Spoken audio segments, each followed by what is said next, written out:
उपासक हैं जिनकी केवल फल में बुद्धि रहती है। इनको अपने घर ले जाए, इनको खवा दे तो हमें ये फल मिलेगा, इनको ऐसा करे तो ये हमें लाभ मिलेगा। और लाभ का जहां नाश हो रहा है वास्तविक, उसका सुधार नहीं।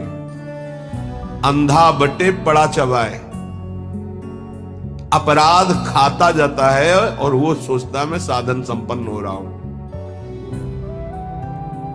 जिनके कानों में शब्द पड़ रहे हैं भागवती, उनको संभलना चाहिए। अपने इष्ट की अनन्यता ही बेड़ा पार करेगी।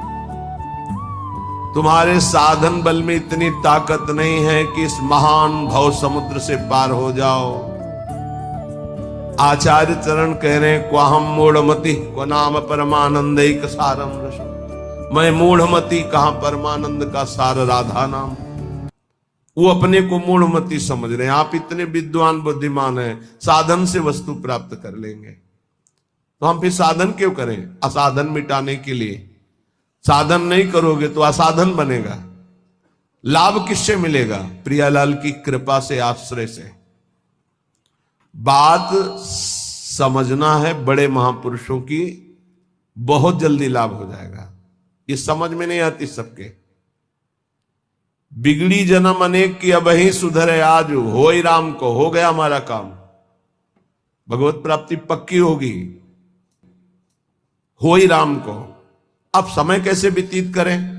नाम जप, गलती ना हो, इसलिए तज कुसुमाज, गंदी बातें छोड़ो, नाम जप करो। इससे समय तुम्हारा सार्थक होगा। गति तुम्हारी प्रभु के होने से होगी।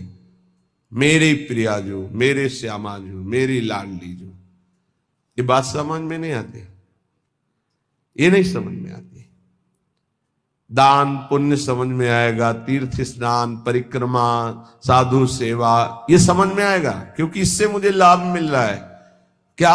अहम को सुख मिल रहा है। मैं प्रति महीने इतना देता हूं, मैं प्रति महीने ये दान करता हूं, मैं ये करता हूं, ये करता हूं। ये हुआ अंधा बटा, और अहंकार रूपी पड़ा चबा रहा है, तुम्हारी समझ में नहीं आ रहा। खाली हाथ मलिनता की मलिनता बनी रहेगी। जिनको कृपा का परिचय मिला, वो करे सबे अंग गुणहीन हो। देख लो, नित्य विहार रस की रचना करने वाले महापुरुष कह रहे हैं, जो सर्वोपरि रस के ज्ञाता हैं, वो कह रहे हैं